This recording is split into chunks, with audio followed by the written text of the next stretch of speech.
Você acompanha agora o Jornal da Rede Alesp. Tudo sobre o Legislativo do Estado de São Paulo.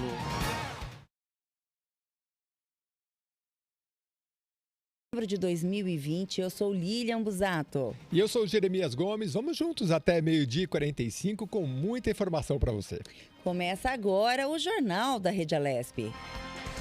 Jornal da Rede Alesp. Muitas informações, tudo que acontece aqui no Legislativo Paulista e mais. Levamos diariamente até você entrevistas com parlamentares, especialistas de vários setores, os debates no plenário, os assuntos das comissões. Pois é, todas as informações importantes, que você comece seu dia bem informado aqui sobre as principais notícias de São Paulo, do Brasil e do mundo, Lilian. Com certeza. Bom dia, Jeremias, tudo bem? Bom dia, uma boa semana para todos nós e para os nossos telespectadores. Com certeza, hoje o jornal está recheado de entrevistas. A partir de hoje, nós traremos sempre alguns municípios que já têm a decisão final, de prefeitos que já foram eleitos ou reeleitos. Hoje, por exemplo, teremos entrevistas com de prefeitos de 3 municípios. O prefeito de Socorro, Ricardo Lopes, que obteve 60,74% dos votos válidos. Vamos também entrevistar o prefeito de Casa Branca, que ele foi reeleito com um total de 65,07% dos votos válidos e vai estar vindo aqui falar um pouquinho do novo mandato e do mandato que já passou. E temos também o prefeito reeleito de Jundiaí, que obteve 69,64% dos votos. Ainda hoje, dia 23 de novembro, para quem não sabe, é o Dia Estadual de Prevenção de Acidentes de Trabalho, Jeremias. E vamos trazer aqui a engenheira civil e de segurança do trabalho, Ana Paula Kinoshita, que vai dar algumas dicas de prevenção para evitar acidentes de trabalho dentro de casa, inclusive no trabalho também. E também teremos uma outra entrevista com Marcelo Ichiro Takano, que ele é coordenador de urgências e emergências da unidade de coordenação do projeto Avança Saúde São Paulo, da Secretaria Municipal de Saúde, que vai falar sobre aquele aplicativo e-Saúde SP e trazer as informações, como funciona e os benefícios que traz para você, telespectador e população. O que mais nós teremos, Jeremias? Tem muita coisa ainda. A gente vai conversar com o deputado Sargento Nery do Avante, que vai falar para a gente da LOA, que é a Lei Orçamentária Anual, está tramitando aqui no Parlamento Paulista. Tem uma entrevista com Elídio Machado, ele é diretor de atendimento do Detran, que durante a pandemia estabeleceu aí diversos aplicativos importantes, você vai ficar sabendo hoje, e também fez uma parceria com o Poupa Tempo. Fica bem ligado porque tem novidade aí.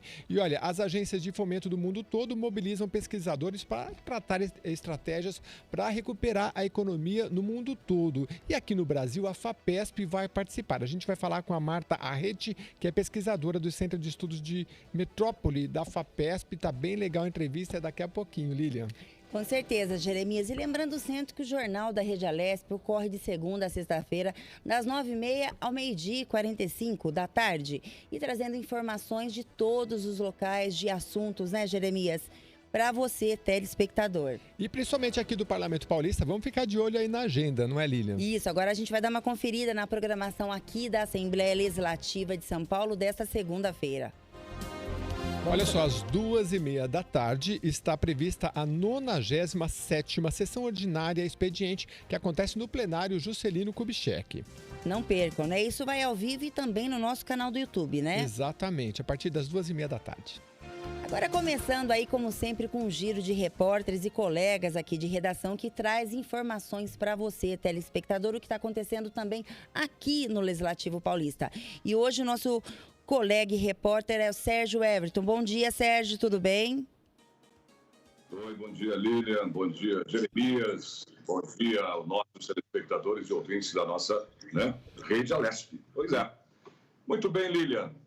Segunda-feira, uma manhã assim de solzinho, ainda bem, tá com sol, mas tá um pouquinho frio, Mas o tempo tem mudado muito em São Paulo, Uma hora tá sol, uma hora tá frio, uma hora tá chovendo, enfim.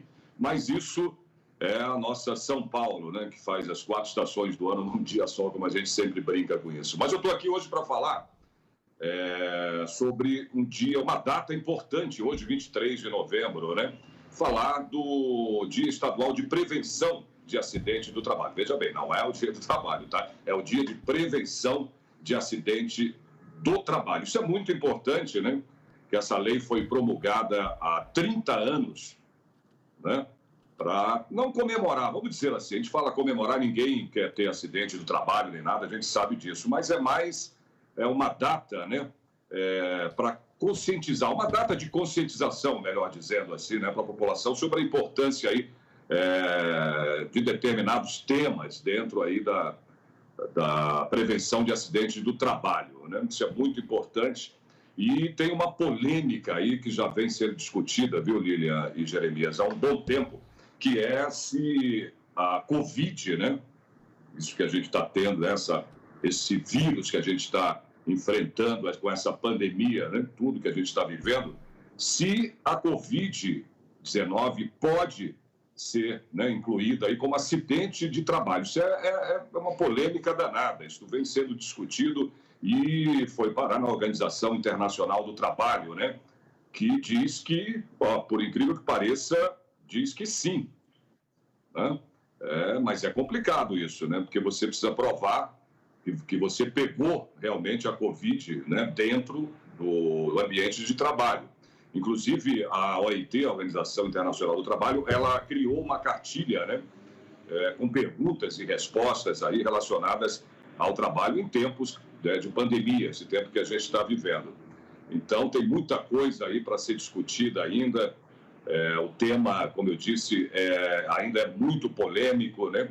E a cartilha, ela fala que os familiares dependentes da pessoa também, que venha a óbito, né, que venha a morrer em virtude da Covid-19, contraída no âmbito de atividades aí relacionadas ao trabalho, tem direito, sim, olha aí, ó, tá vendo? A receber compensações monetárias ou, né, indenizações. Veja só, isso é uma cartilha da Organização Internacional do Trabalho. Não quer dizer ainda que isso está certo, está aprovado, né? Tem muita discussão em relação a esse tema, se realmente pode-se incluir a Covid num acidente de trabalho, né? Para você ter uma ideia, em agosto, o Supremo Tribunal reconheceu que a contaminação pela Covid-19 pode ser considerada acidente de trabalho. Mas, como eu disse no começo aqui, haveria aí, né, Lilian e Jeremias, a necessidade pelo empregado de que realmente ele possa confirmar, ou seja confirmado, que ele pegou a doença no trabalho, né? O que é difícil, né, provar. Tem isso também. No dia 1º de setembro, o Ministério da Saúde publicou, 1º de setembro agora, né, publicou uma portaria incluindo a Covid na lista, assim, de doenças relacionadas ao trabalho. Para você ter uma ideia, que a coisa é tão complicada que no dia seguinte, viu, Lilian e Jeremias, a portaria retirou a doença dessa lista. Olha só, né? Complicado, né? Quer dizer, entrou na lista por uma portaria, né, que incluiu a Covid-19 e no dia seguinte, né, uma outra portaria do Ministério retirou a doença da lista, né, como acidente de trabalho. Então, a gente vê como é que a coisa é complicada. Eu vou dar um exemplo, só vou citar aqui um exemplo. A Fundação Oswaldo Cruz, ela emitiu um parecer concluindo que os casos de contaminação pela Covid-19 dos trabalhadores da Petrobras, só para a gente ter uma ideia, hein, deveriam sim ser registrados como acidente de trabalho, né? A Petrobras, ela acabou recorrendo, contestou isso, né? Esse relatório, alegando que na legislação não tem nada aí que diga que a Covid-19 pode ser considerado um acidente de trabalho, tá vendo? Então, é muito complicado. Agora, de qualquer maneira, de qualquer forma, há uma necessidade aí de adoção, aprovando ou não, essa discussão ainda vai correr aí, né? Isso precisa ser... Isso vai tramitar, está tramitando, inclusive, no Congresso Nacional, um PDL, tá? Só para que as pessoas entendam melhor. Um projeto de decreto legislativo para que a Covid volte a ser considerada uma doença do trabalho, tá vendo? Uma portaria, em setembro, do Ministério aprovou, né? Publicou, melhor dizendo, uma portaria, né, incluindo a Covid na lista aí de doenças relacionadas ao trabalho, e no dia seguinte ela foi lá e retirou. Agora, está no Congresso, nesse PDL, correndo no Congresso, para que a Covid agora volte novamente a ser considerada uma doença do trabalho. Então, como eu disse há pouco, é uma polêmica danada. De qualquer maneira, tem que ter aí os cuidados, né? A Organização Internacional do Trabalho considera que é dever, sim, do empregador né, de quem emprega, garantir que se adotem, né, as medidas aí de prevenção como para reduzir os riscos, né, da contaminação, ou seja, adotando aí o sistema que a gente vem trabalhando, que eu venho trabalhando, por exemplo, há 8 meses, né, que é o home office, né, a divisão de equipes aí no trabalho em escalas, enfim, a entrega de equipamentos, isso é muito importante, né, entrega de equipamentos de proteção, como máscaras, enfim, álcool gel, o distanciamento social também. Eu sei que é complicado, se você pegar aí uma fábrica com tantos mil trabalhadores, não sei quantos mil trabalhadores, é complicado você manter esse distanciamento social. Mas a Organização Internacional do Trabalho exige isso, né? Até que realmente essa lei seja aprovada, né, no Congresso, que está tramitando esse PDL, para que a Covid-19 volte a ser considerada uma doença do trabalho. Por enquanto, né, ainda não. Então, nesse momento de pandemia que a gente está vivendo, o melhor remédio ainda, né, é a proteção, né, Lilian, Jeremias, é se proteger, né? São medidas necessárias aí em tempo dessa pandemia. E, finalizando aqui a minha fala, lembrando mais uma vez, como os dois lembraram aí, o Jeremias, né, e a Lilian aí lembraram, hoje, ainda a partir das 2h30 da tarde, a gente tem o plenário aqui na Assembleia Legislativa, né, a partir das 2h30 da tarde, ao vivo, né, e também transmitido pelo YouTube, ok? É isso que eu tenho para falar hoje, foi esse assunto sobre prevenção de acidentes de trabalho e a comemoração do Dia da Prevenção do Acidente do Trabalho, que é hoje, né, 23 de novembro. Lilian e Jeremias. Interessante, viu, Sérgio? Porque isso aí que você trouxe para a gente, porque realmente tem bastante indeterminado, né? Existem as questões de que no ambiente de trabalho precisa se manter o acesso ao álcool gel, à máscara e tudo mais, mas isso tudo ainda vai se avançar junto às leis trabalhistas para a gente entender melhor como é que está funcionando. Muito obrigado pelas suas informações. Você vai provar que você pegou realmente a Covid ali no trabalho. Você pode ter pego, isso é um vírus, né? É um vírus. Então, você pega vírus, se pega pelo ar, se pega por aglomerações, como a gente tem falado e tem visto aí na televisão, né? Infelizmente, as pessoas andam aí se aglomerando direto no Rio de Janeiro, aqui em São Paulo, em festas, enfim. Então, realmente polêmico isso, né? Você tem que provar que você pegou o vírus no trabalho. E aí, por isso que está essa complicação toda, né? Essa discussão toda, essa polêmica toda. Nem fora do trabalho, às vezes, já é difícil as pessoas fazerem os testes, né? Então, é um assunto ainda que vai render muita pauta ainda. Muito obrigado, Sérgio, pelas suas informações. Muito pano para manga, né? Muito pano para manga, como diz o ditado. Lília, vamos continuar falando de saúde, né? Vamos, boa tarde. Obrigada pelo giro aqui, Sérgio, tenha um bom dia. Vamos lá falando agora de saúde e assuntos relacionados aqui da Assembleia Legislativa. O deputado Jorge Wilson, xerife do consumidor, esteve com o secretário de Saúde do Estado, o Eduardo Ribeiro, com a equipe técnica de saúde do Estado, o prefeito de Mariporã, Antônio Aicida, e com também a secretária de Saúde Municipal, Graziele Bertolino, na ocasião em que apresentaram as demandas do município. Pois é, em conjunto com a equipe técnica, discutiram melhores soluções para garantir saúde de qualidade para a população mariporanense, como a ampliação e a melhoria no atendimento de excelência do Hospital Anjo Gabriel, que atende a todos os municípios da região. E vamos começando hoje o jornal com um entrevistado, como já falando no início, né, Sérgio? Vamos falar agora com o prefeito reeleito de Casa Branca, Marco César Aga, que nos fala sobre a perspectiva de uma nova gestão. Bom dia, Marco César. Seja bem-vindo ao Jornal da Rede Alesp. Bom dia, como vai? Tudo bem? Tudo ótimo. Vamos lá. Quem não conhece Casa Branca, eu estava lendo aqui, a 200 quilômetros de São Paulo. Quantos habitantes aí, prefeito? O último censo, por estimativa, fala em 30.800 habitantes. Mas os desafios são grandes, né? É disso que a gente quer conversar um pouquinho com o senhor. Antes de ser candidato, o senhor era secretário de Saúde, né? Aliás, desculpa, Lilian, eu acho que você pode nos acompanhar aqui. É o prefeito... É o prefeito de Casa Branca. Deixa eu fazer então a primeira pergunta. Claro, pode falar. Bom dia, prefeito. Mais uma vez a gente agradece a sua participação aqui no jornal e te dá um parabéns também por ser reeleito, né? O prefeito de Casabranca, agora com quem a gente está falando, o Marco César, foi reeleito com um total de 65,7% dos votos válidos. A pergunta para o senhor seria: qual foi a sua principal bandeira nessa gestão, principalmente pela pandemia? E qual é a perspectiva aí para uma nova gestão o ano que vem? Tá cortando a fala, Lília, eu não estou conseguindo. Tá escutando agora, prefeito? Agora melhorou. Melhorou. Vamos lá. Primeiramente, a gente vai parabenizar o senhor, né, por ser reeleito com 65,7% dos votos válidos. E com isso, a gente queria saber do senhor qual foi a principal bandeira dessa gestão atual.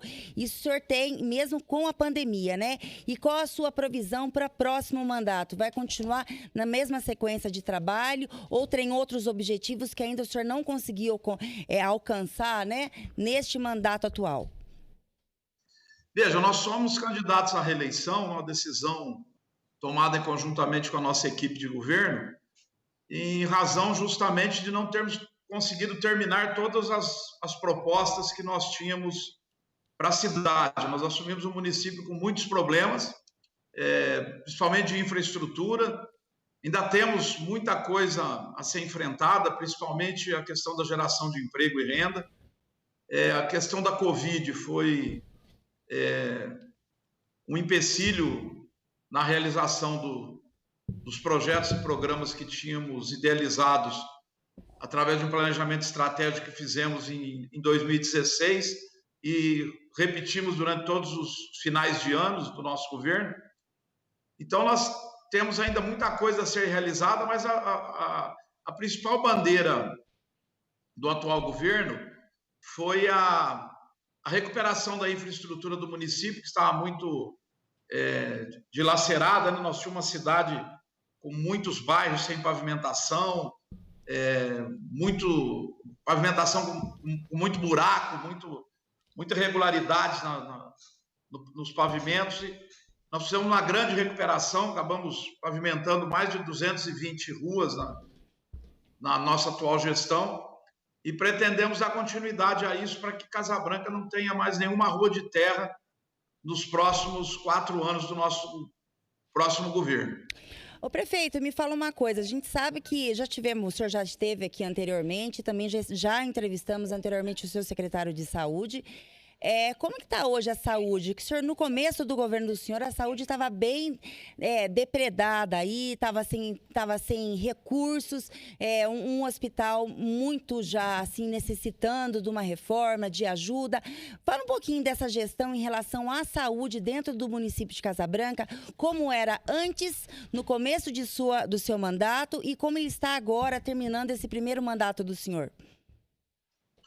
Nós assumimos a prefeitura, nós não tínhamos um posto de saúde onde se centralizavam todos os atendimentos, eles estavam todos esparramados por casas e prédios locados pela prefeitura.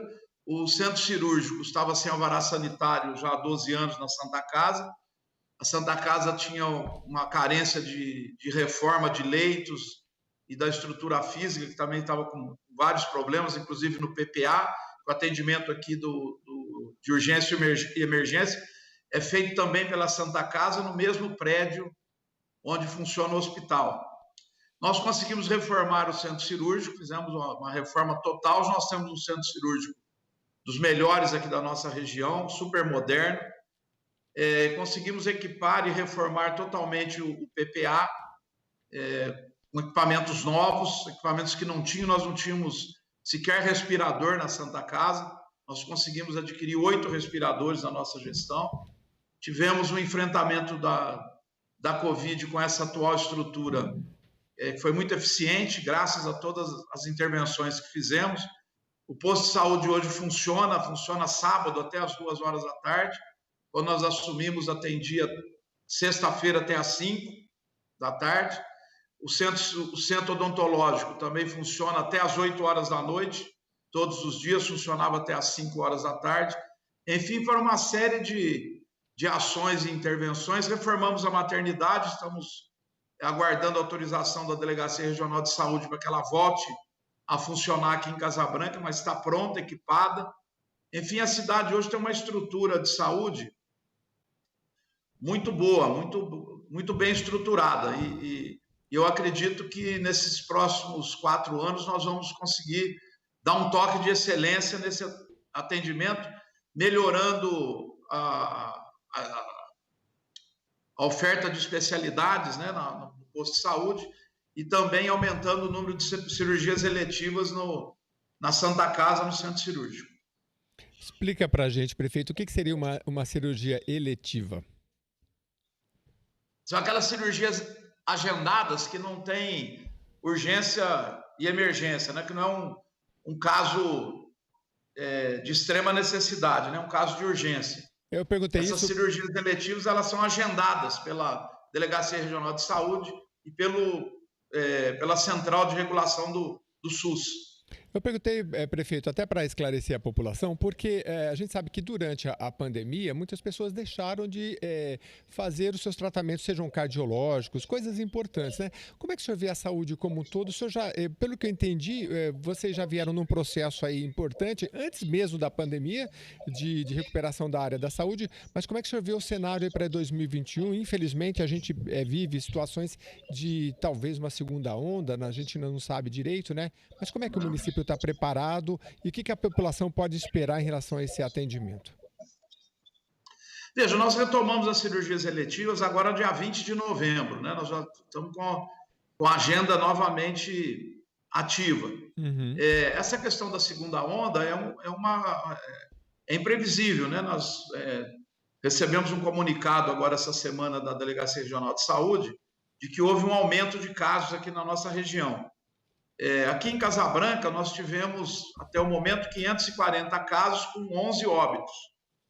Já temos 520 e poucos pacientes recuperados, mas é uma situação que ainda preocupa, né? Enquanto nós não tivermos a vacina, todos os cuidados são poucos para prevenir essa pandemia.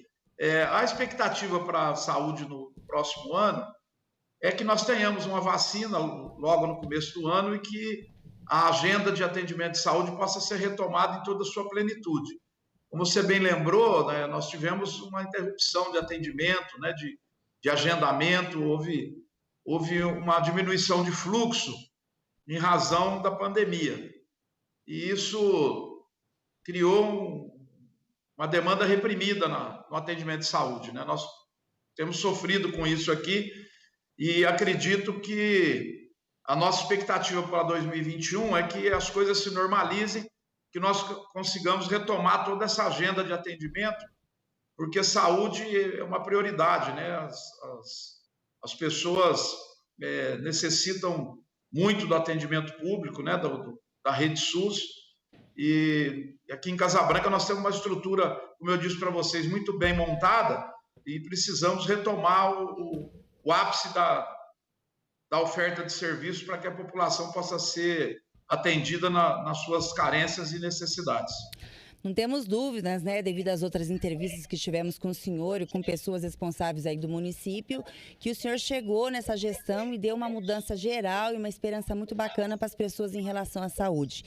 E a expectativa, nesse caso, prefeito, a gente não vai ter uma transição de governo, e sim a gente vai ter uma continuidade de gestão.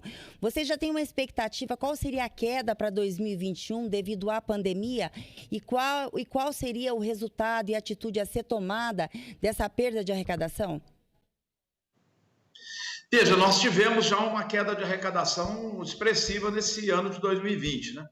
Inclusive, a grande dificuldade para nós foi adequar o orçamento de 2020 com a previsão orçamentária que nós tínhamos feito em 2019. A lei orçamentária enviada para a Câmara em 2019 teve uma frustração de receita em torno de quase 10%, né? Então, nós tivemos que tomar medidas duras e drásticas aqui para poder controlar as despesas para poder fechar esse orçamento de 2020 com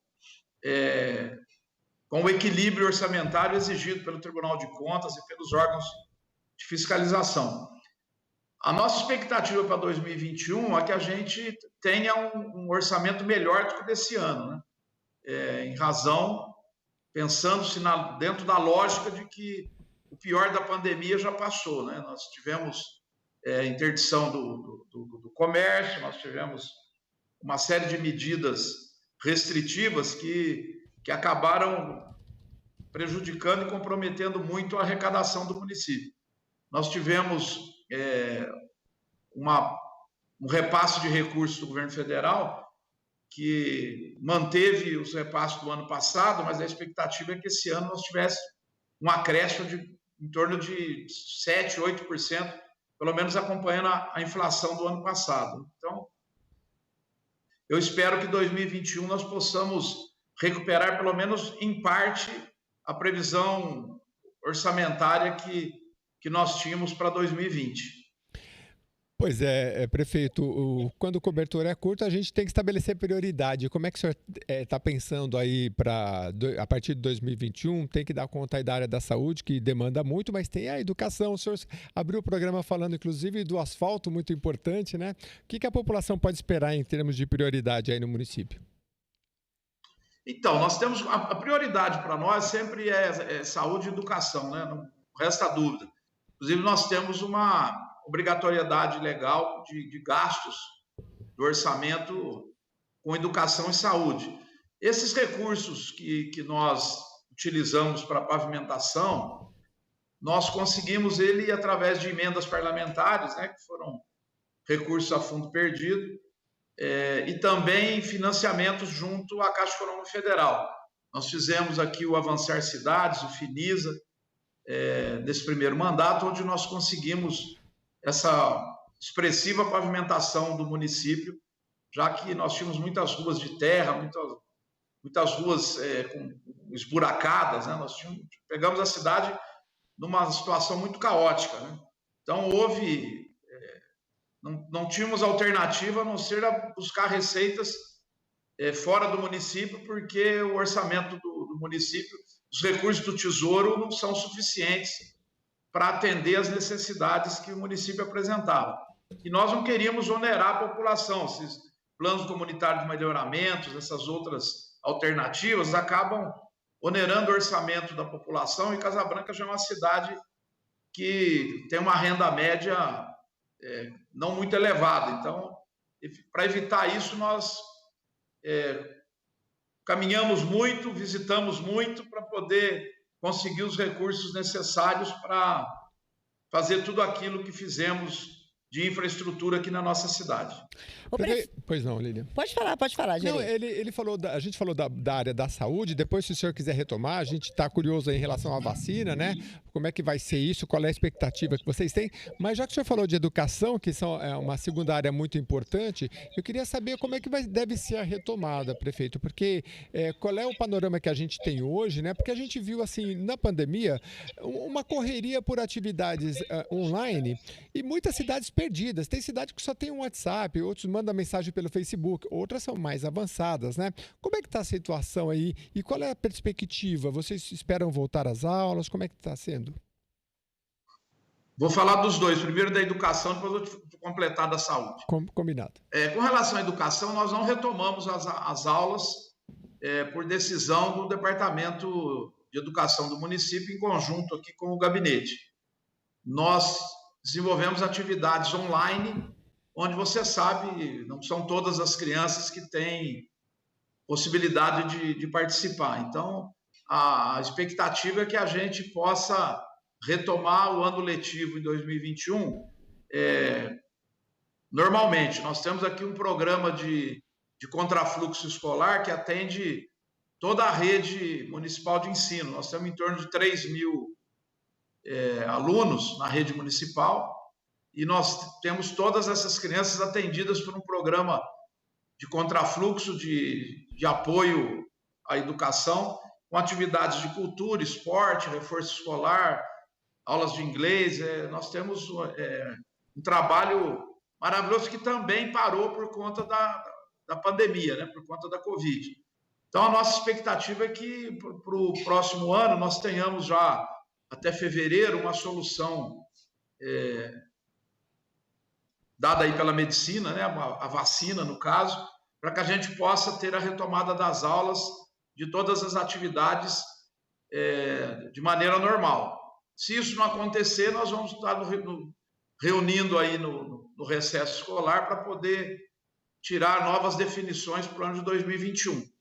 Com relação à saúde, a nossa expectativa para o próximo governo é ampliar a cobertura assistencial dos agentes comunitários de saúde. Você sabe que a medicina preventiva hoje é o grande trunfo da gestão pública na área de saúde, porque você acaba potencializando recursos, podendo investir mais em tecnologia, em oferta de serviços, à medida que você deixa de gastar com tratamento. Então, nós temos uma cobertura assistencial muito baixa, que ainda em Casabranca, não conseguimos ampliar isso o suficiente na primeira gestão, e queremos ver se nessa segunda gestão conseguimos chegar a pelo menos 70% da cobertura assistencial dentro da cidade. Muito importante. Esse trabalho comunitário é dos mais relevantes, né? Desejamos muito sucesso para que, inclusive hoje a gente vai fazer uma entrevista aí sobre o aplicativo no Sistema Único de Saúde que trata um pouco disso. Pois não, Lília? Prefeito, fala uma coisinha pra gente, para quem não conhece Casabranca, o que tem de imperdível na cidade, ou ela tem alguma história, alguma festa marcante, que mesmo não tendo pandemia, mas é legal o senhor falar para as pessoas poderem estar conhecendo também um lado de entretenimento aí, de turismo. Está me ouvindo bem? Sim, estamos te ouvindo. Perfeitamente. Veja, Casabranca é uma cidade com 206 anos de idade. Casabranca já é uma das primeiras cidades do estado a receber energia elétrica. Aqui era um entroncamento ferroviário. Quando a ferrovia chegou aqui em Casabranca, veio pelas mãos do imperador Dom Pedro II. Então, nós temos um patrimônio histórico muito relevante. E para isso, nós criamos o roteiro histórico urbano, associado a um roteiro histórico rural, que nós temos um município que é o 42º, se não me engano, extensão territorial do estado. Nós temos quase 1.000 quilômetros de estradas rurais e um patrimônio riquíssimo na zona rural, aquelas fazendas antigas, casarões antigos. Então, nós criamos 5 roteiros rurais, também o roteiro da Jabuticaba, que Casabranca é a capital estadual da Jabuticaba.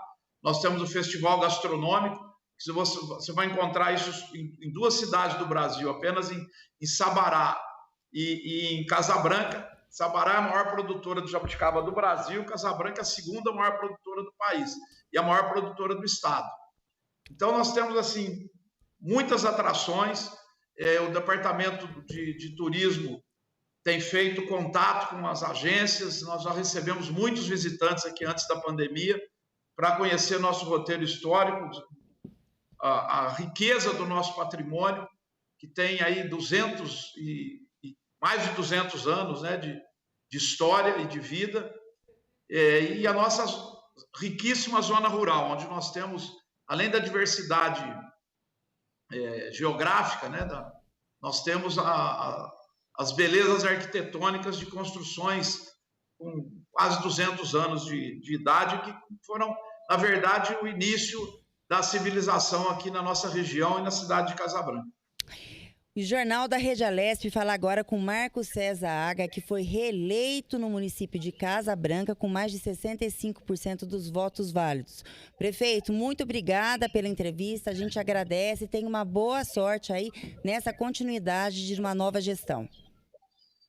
Eu que agradeço a oportunidade de estar aqui com vocês, parabenizar pelo belo trabalho que vocês fazem de informação. Um grande abraço para vocês, uma ótima semana. Para o senhor também, tenha um bom dia. Muito bem, Casabranca, município que, pelo que eu entendi, é bom para visitar e tem até uma rota turística aí, acho que vai valer a pena, claro que com todas as precauções, com calma, né, agora durante a pandemia, mas é uma boa pedida. Vamos seguir, Lilian? Vamos seguir, nunca esquecendo que a gente está ainda no meio de uma pandemia e você se prevenir, distanciamento social, uso de máscara e higienização faz parte hoje da nossa rotina até a chegada de uma vacina eficaz que nos proteja contra o coronavírus. Certo, Jeremias? Exatamente. Vamos lá, especialistas alertam que segurança no trabalho não é apenas para funções insalubres. O engenheiro perito em saúde no serviço, Daniel Melo, afirma que o ramo deve ser preocupação, inclusive, de funcionários de escritórios. Ele aponta que a área deve ser prioritária para os empregadores. O empregador que se preocupa com o seu negócio deve se preocupar principalmente com a saúde de seus colaboradores, pois este é o verdadeiro ativo de qualquer companhia. Investir em saúde e segurança do trabalho não deve ser considerado apenas uma obrigação legal, deve ser um comprometimento de responsabilidade social e de garantia de melhor qualidade de vida para as pessoas e até mesmo para as próprias organizações.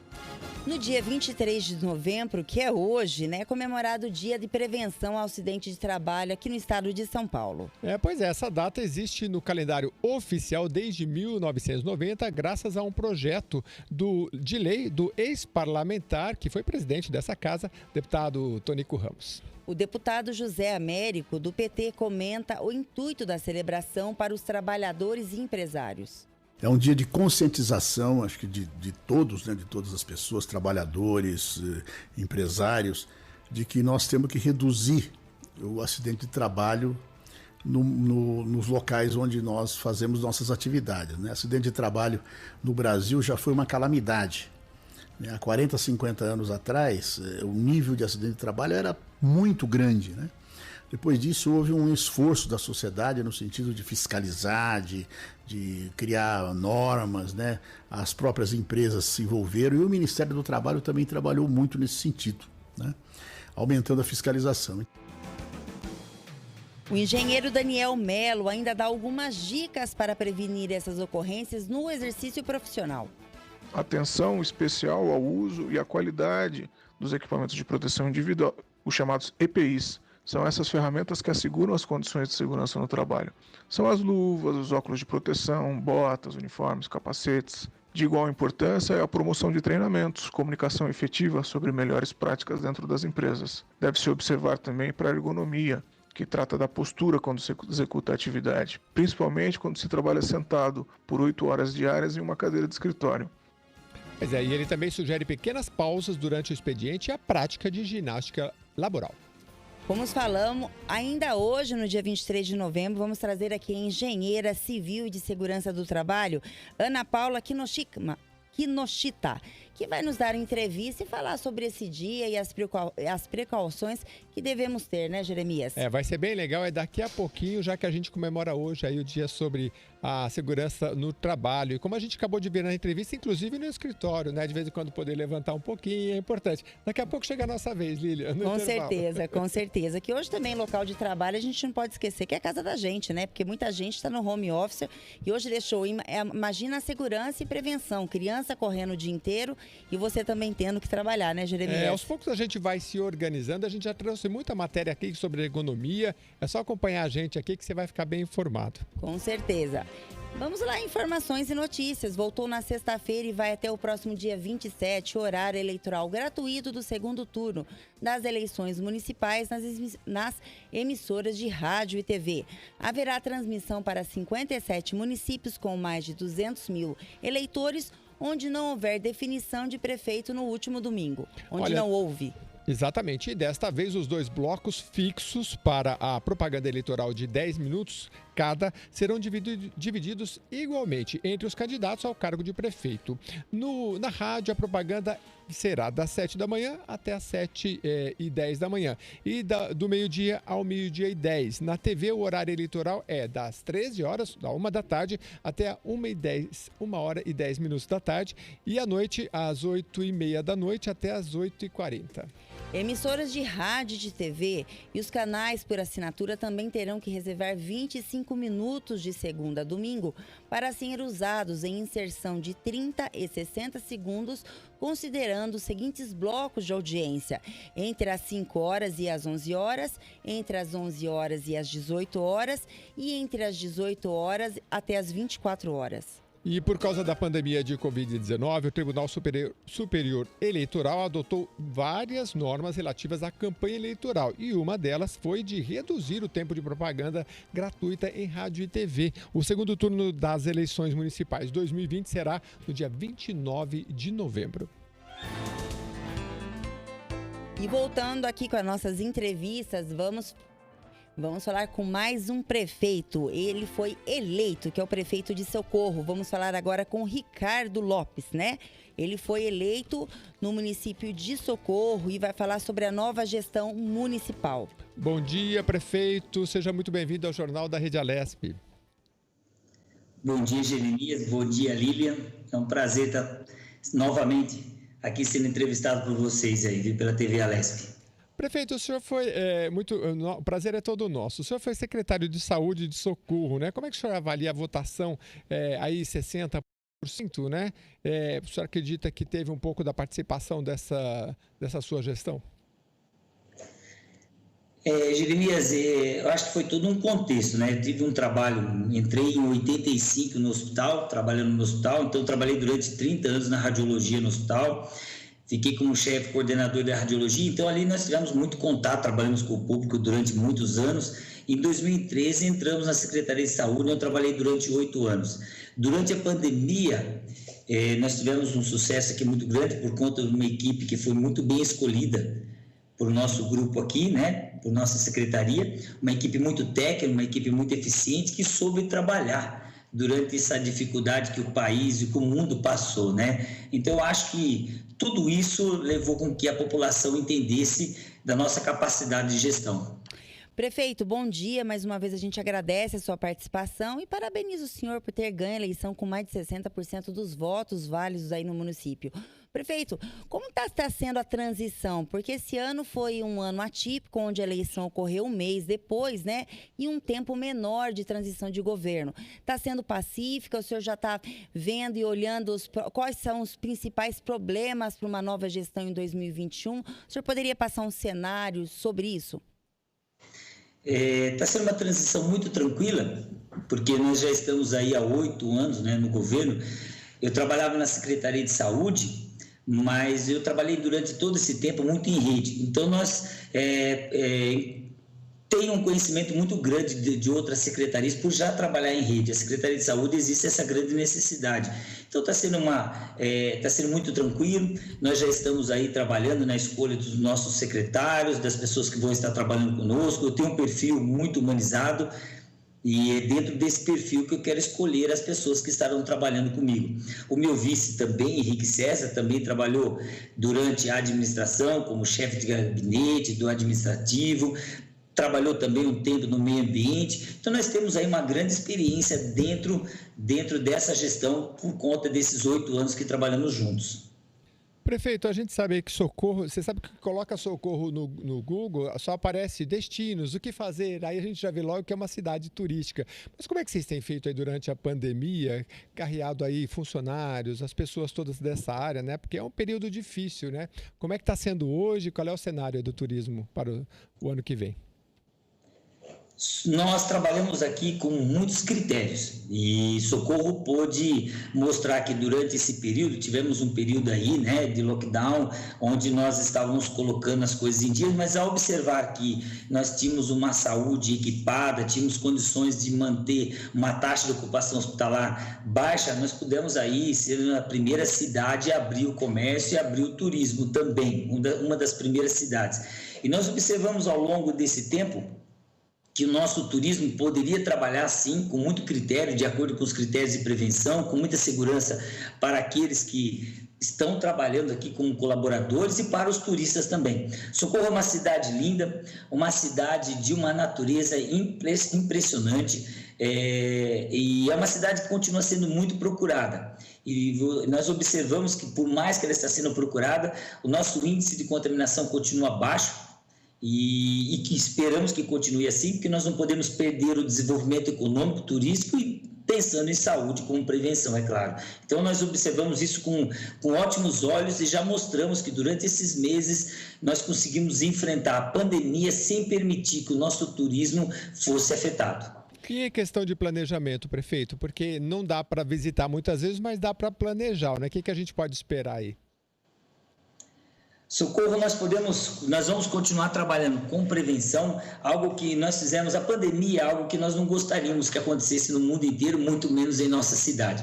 mas a pandemia nos ensinou muito e nós trabalhamos durante a pandemia, nós trabalhamos muito com as entidades, com as indústrias, com os empresários, trabalhamos com o Contur, trabalhamos com a ACE, com a Astur, e houve assim um planejamento de como estaríamos no momento enfrentando, sem perder o nosso turismo e como nós queremos trabalhar para o próximo ano. Então esse planejamento está sendo feito de um governo muito participativo, mostrando da real necessidade de continuar a haver um desenvolvimento, mas sem descuidar do que está acontecendo hoje, para que mais vidas não possam ser ceifadas por conta dessa doença aí, né, desse vírus. Então, já está havendo planejamento, nós estaremos trabalhando com essas entidades para que possamos fazer tudo com muito critério, e já está sendo feito, nós estamos já colhendo esses resultados. A cidade continua recebendo os turistas, mas com todos os critérios da Secretaria de Saúde para que as pessoas possam ser protegidas.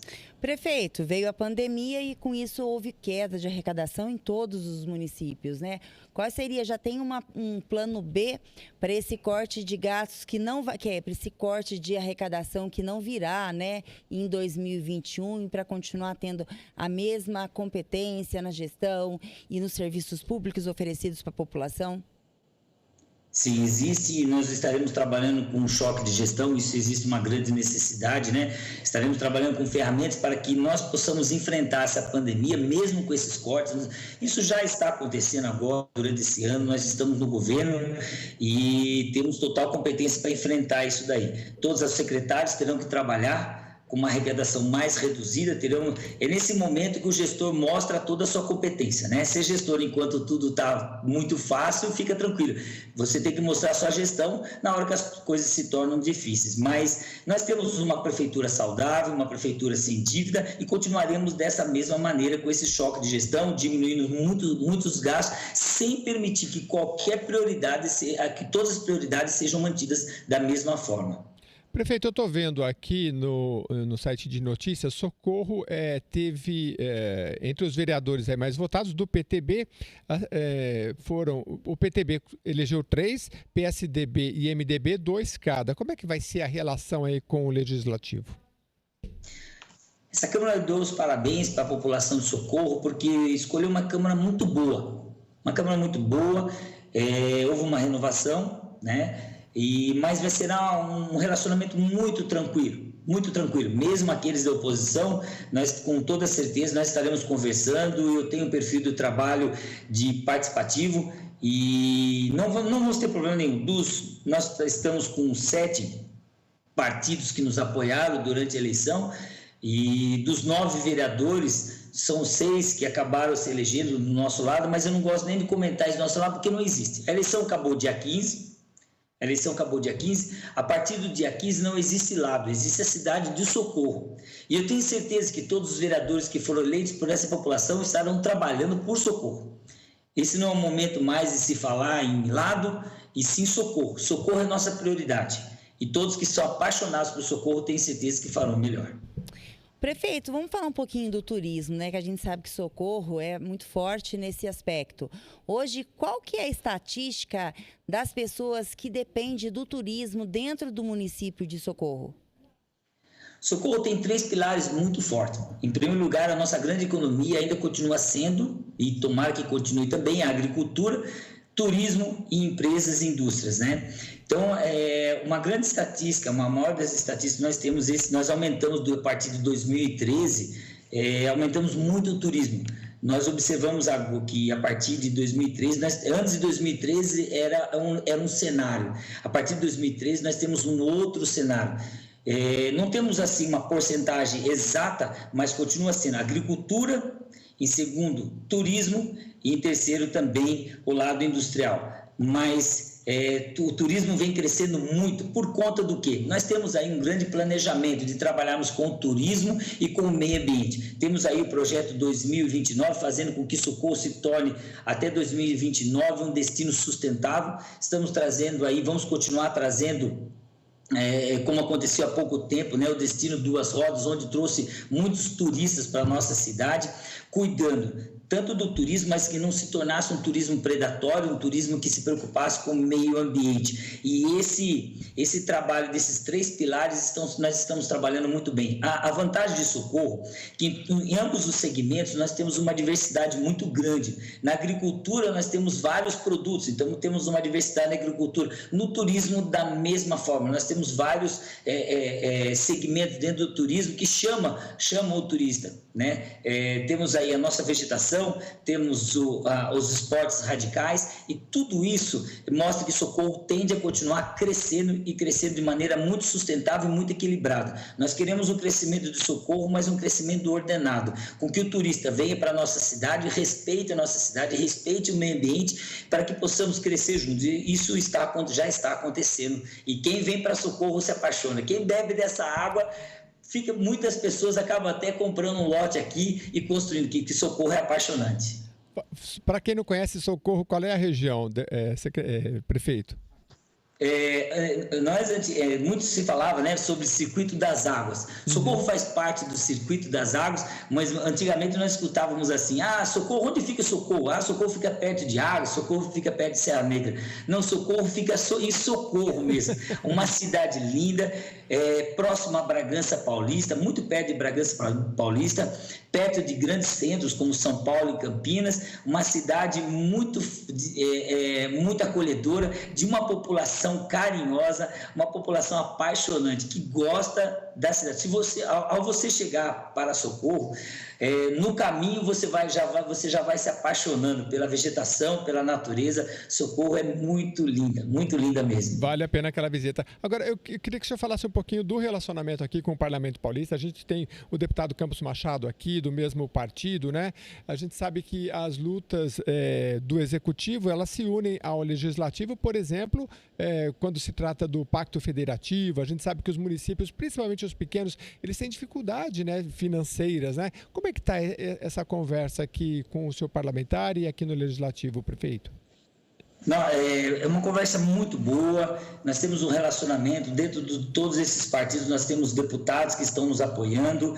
Nós temos esse relacionamento muito próximo mesmo. E logo, a partir de janeiro, a partir de agora, já começamos, mas estaremos já conversando com os nossos deputados. O Campos Machado tem nos dado muito apoio, como outros deputados também. Não veremos problema algum. Com toda certeza, muitas verbas, muitas emendas viram para Socorro, como já aconteceu. Eu trabalhei durante a Secretaria de Saúde.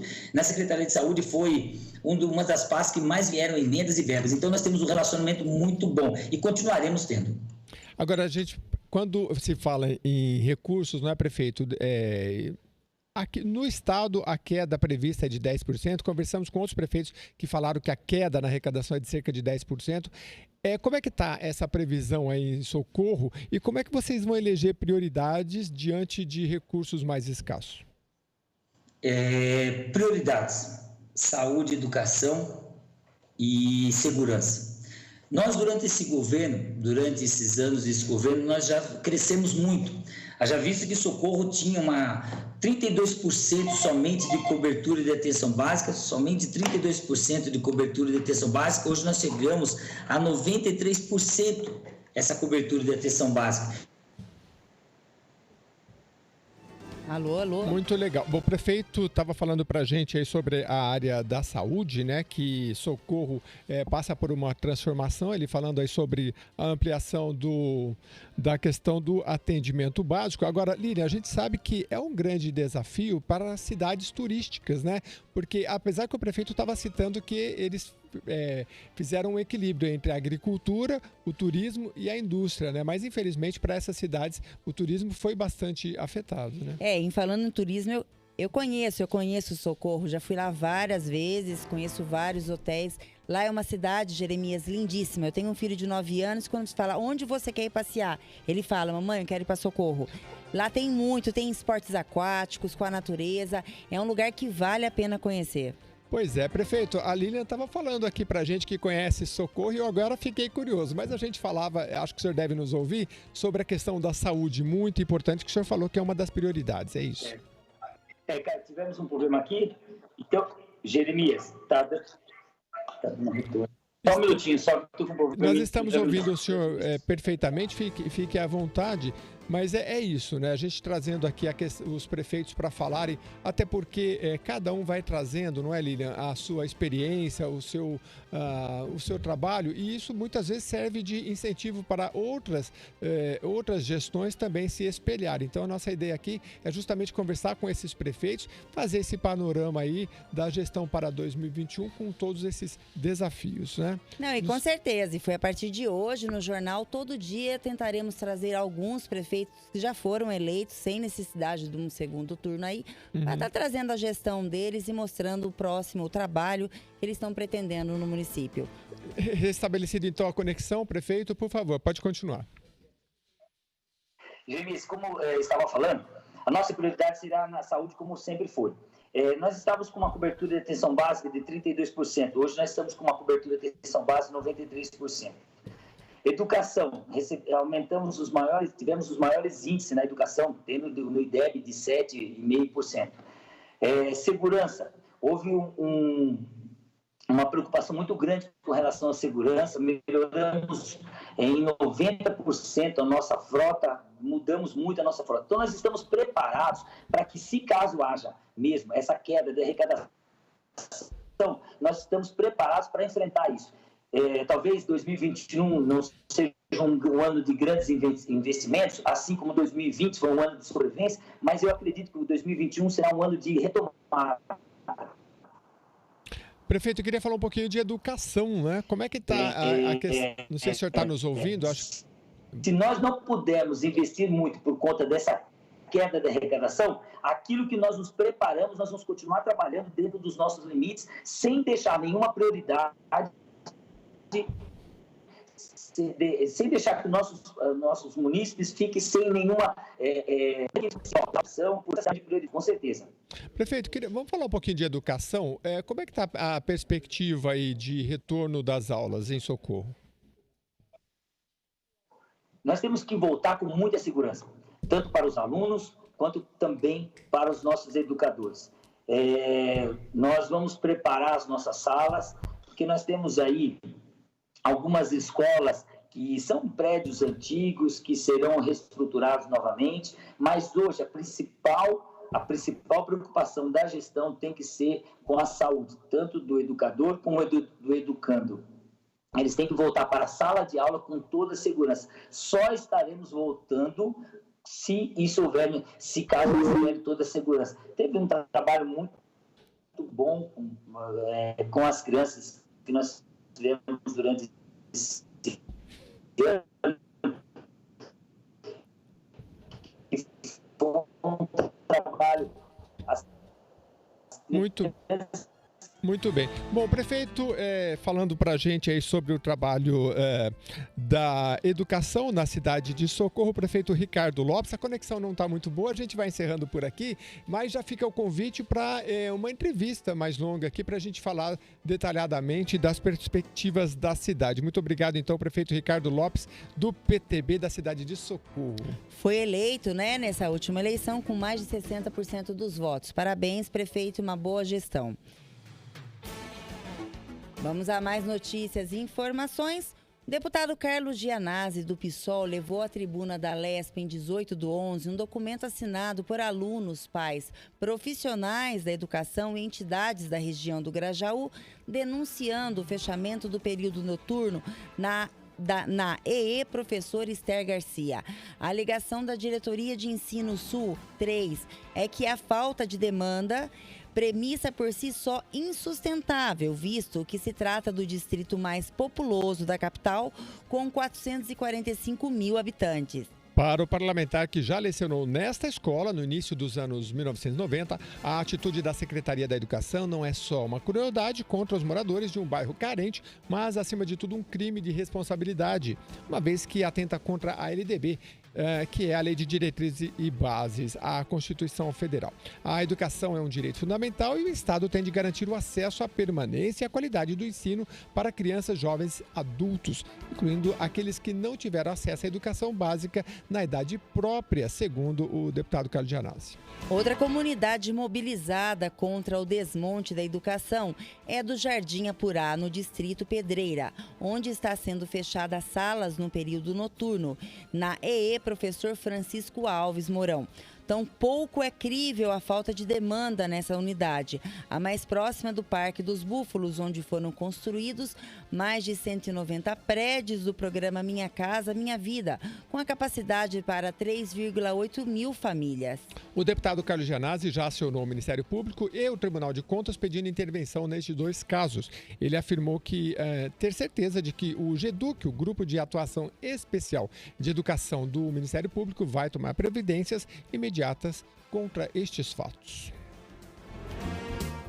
E voltamos aí, vamos falar com mais um prefeito reeleito. E agora vamos falar com Luiz Fernando Machado. Ele foi eleito prefeito da cidade ele foi reeleito na cidade de Jundiaí com mais de 69,64% dos votos e vai nos falar sobre as expectativas para um novo mandato, ou seja, uma continuação do mandato que ele já está vindo fazendo há 4 anos. Muito bom dia, prefeito Luiz Fernando Machado. Seja bem-vindo ao Jornal da Rede Alesp. Muito obrigado, Jeremias. Muito bom dia também a Lilian. Obrigado pela oportunidade de conversar um pouco com vocês e com a audiência da Rádio Alesp. Eu que já estive na Assembleia Legislativa do Estado de São Paulo e com muita felicidade e com muito respeito concedo essa entrevista a vocês. Muito obrigado pela oportunidade, um bom dia especial à enorme audiência da Rádio Alesp no Estado de São Paulo. Muito obrigado, viu, prefeito? Já tive a oportunidade de entrevistá-lo aqui, quando parlamentar aqui nessa casa. Uma experiência importante porque é o Legislativo e agora é reeleito no Executivo. Jundiaí, pertinho aqui de São Paulo, prefeita. O pessoal quer saber como é que está a perspectiva para o próximo ano, o cenário que o senhor deve dar continuidade em 2021. Primeiro, o cenário de uma cidade extremamente bem organizada, uma cidade hoje que é a 7ª economia do Estado de São Paulo, dentre os 645 municípios do Estado de São Paulo.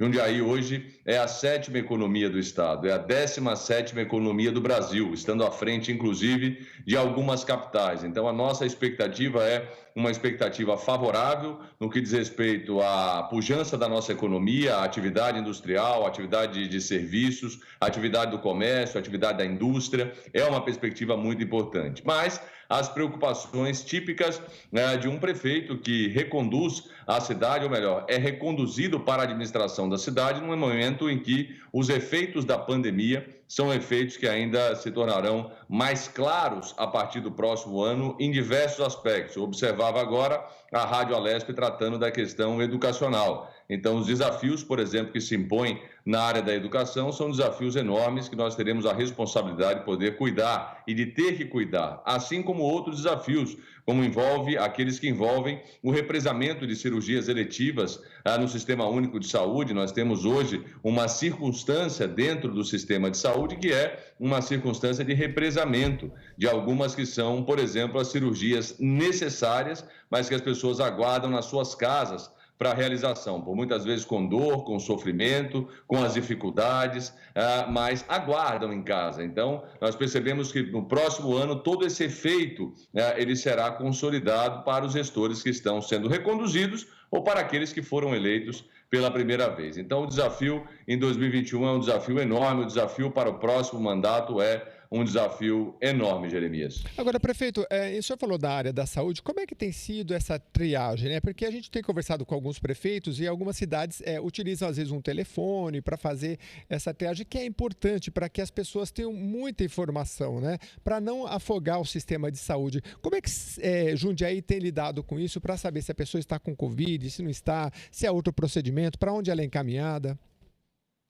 Jundiaí, ela sistematizou o sistema de saúde de modo a que a pessoa tenha condições de, a partir dos primeiros sintomas, já procurar uma unidade sentinela. Nós instalamos unidades sentinelas nas regiões da cidade para que as pessoas, ao seu primeiro sintoma, qualquer que seja ele, possa se dirigir a uma unidade básica de saúde, que é a unidade básica de saúde sentinela, responsável por fazer a recepção dessa pessoa. Nós temos um modelo de testagem em Jundiaí, que é um dos mais amplos do estado de São Paulo e do Brasil. Nós já testamos pouco mais de 11% da nossa população. E aqui nós não economizamos em testes, nós fazemos em demasia os testes, exatamente para poder identificar a pessoa que possivelmente contraiu o Covid, e não só ela identificada, mas os seus contactantes. Então, nós testamos pelo menos mais 4 pessoas que estão no entorno de uma pessoa confirmada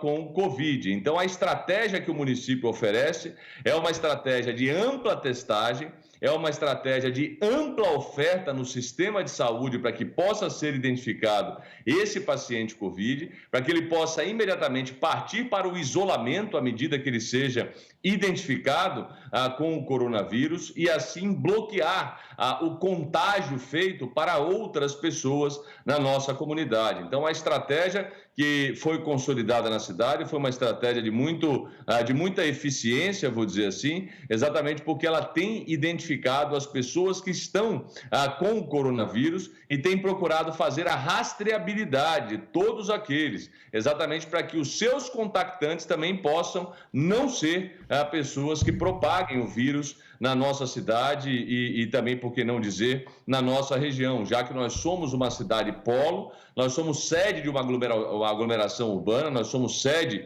de região administrativa, nós cuidamos aqui para o referenciamento da alta complexidade, inclusive para casos Covid, não só do cidadão de Jundiaí, mas sim o cidadão de Várzea, de Campo Limpo, de Jarinu, de Itupeva, de Louveira, Cabreúva e Jundiaí. Então, são 850 mil pessoas que estão envolvidas nesse processo dos nossos cuidados. Então, a circunstância que hoje nos faz entender que a cidade se preparou para esse enfrentamento não é só o volume de leitos que nós temos de UTIs, o volume de leitos que temos de enfermaria, mas especialmente esse amplo volume de testagem que está sendo executado exatamente com o objetivo de identificar, cuidar, tratar e isolar não só aquele que está com o Covid, mas aqueles que foram também os seus contactantes.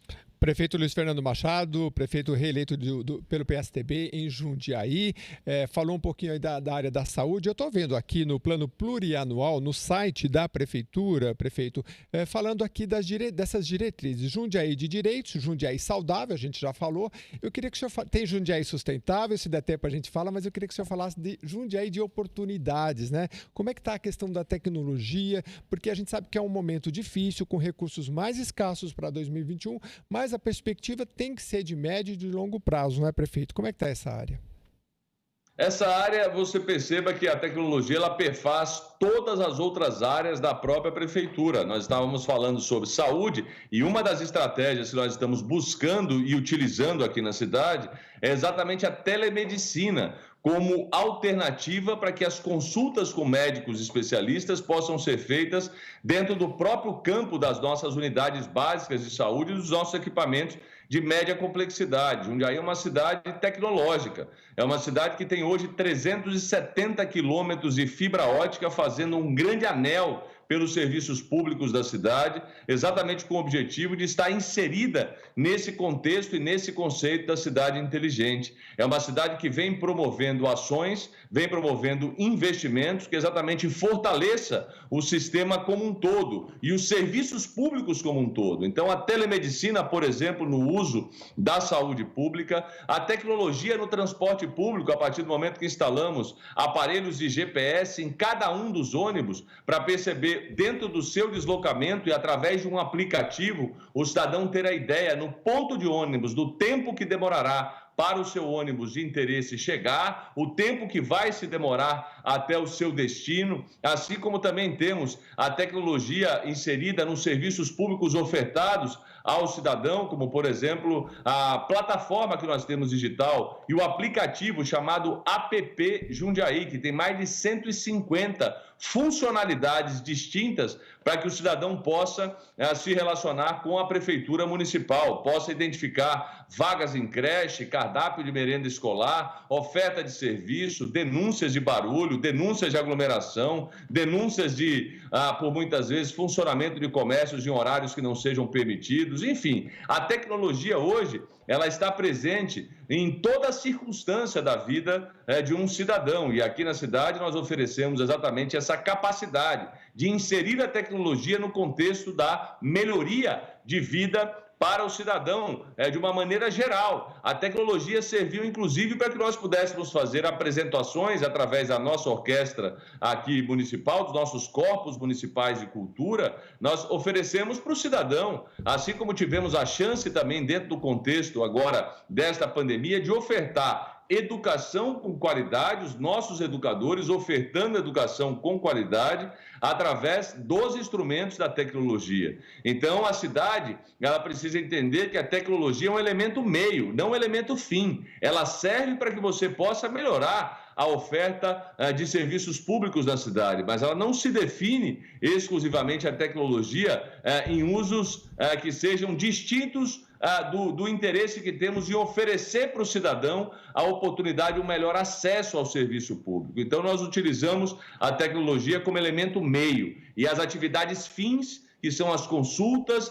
que é o transporte mais rápido, que é a aula sendo ofertada para a criança na rede municipal de ensino, é o acesso através do APP Jundiaí aos serviços públicos que nós temos. Enfim, a tecnologia hoje ela está disponível para que nós possamos fazer exatamente isso que estamos fazendo agora. Independente de onde estejamos,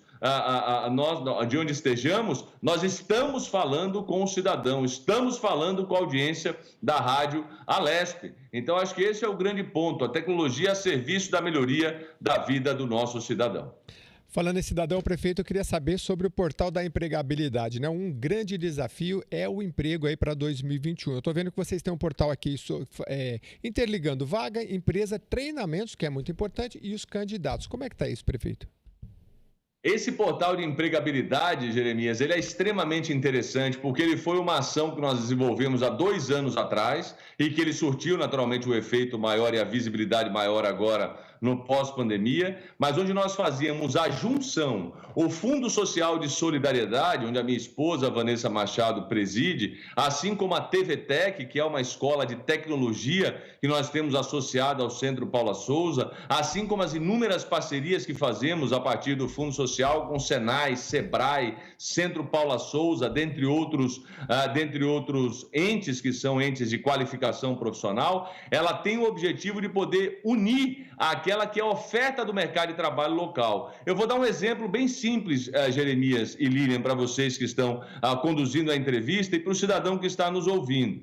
Eu, quando sei que vai abrindo um supermercado em Jundiaí, eu faço, através do Fundo Social, nós vamos fazer a prospecção daquelas vagas que serão abertas naquele supermercado. Aí nós percebemos que lá serão empregados confeiteiros, serão empregados pessoas da padaria, da área de panificação, serão empregados açougueiros, serão empregados, enfim, inúmeras ofertas de mercado de trabalho dentre essas empresas para o cidadão. Nós procuramos, através do Fundo Social, oferecer o curso de formação, linkamos com a área de recursos humanos deste supermercado e entregamos uma mão de obra qualificada para que possa ser absorvida no mercado de trabalho. Esse portal de empregabilidade, eu dei o exemplo de uma mão de obra mais simples, mas ele funciona diante de todas as outras demandas que a cidade tem. Por muitas vezes, nós funcionamos como interlocutores.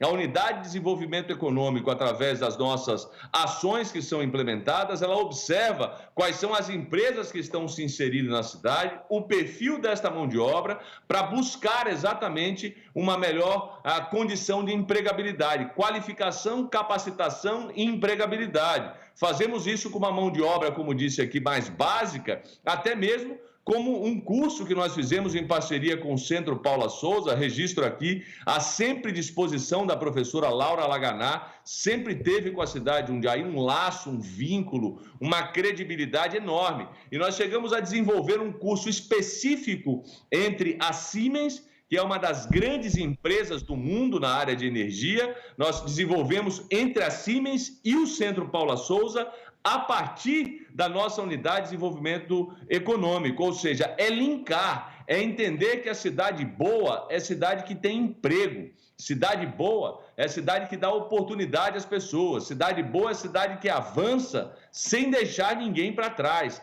Essa é a cidade boa e, para isso, nós necessariamente precisamos de boa formação profissional, boa qualificação profissional, atrair novas empresas, sermos menos burocráticos no serviço público para que o cidadão possa ter o acesso mais rápido ao mercado de trabalho e assim possa executar aquele que é sempre o seu desejo, poder ter um emprego para sustentar a família. Esse é o ponto que a cidade de Jundiaí observa com muita força, porque entende que todos nós podemos ser protagonistas da nossa própria história. E esse protagonismo se desenvolve a partir do momento que temos uma boa formação, uma boa qualificação e uma cidade que oferece emprego para a sua gente.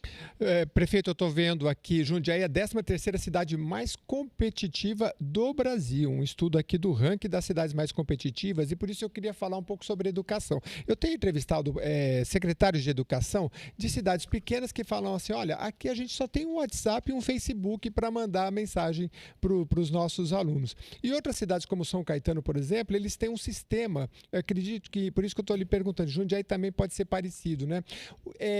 De comunicação com os estudantes mais avançados. Como é que o senhor vê essa questão? O legado, claro, da pandemia é ruim na educação, por outro lado, a tecnologia, como em vários outros setores, avançou, e a educação, já conversei com o especialista, ele falou, infelizmente, a educação na tecnologia, no Brasil, a gente vai a passos assim muito lentos. A pandemia, se deixou algum legado, foi este, né? Como é que está esse cenário aí na cidade, da educação e da teleeducação, digamos assim, também? Bom, Jeremias, nós nos preocupamos aqui em termos uma plataforma única que sirva ao cidadão. Nós utilizamos alguns sistemas como o Google for Education, que é um sistema que nós identificamos com os nossos profissionais um link mais direto para poder promover exatamente essa unicidade na informação e essa unicidade na comunicação com os nossos profissionais. Fazemos isso também, estendemos para os nossos alunos. Eu entendo que o reflexo da educação de Jundiaí está consolidada nas nossas notas do IDEB.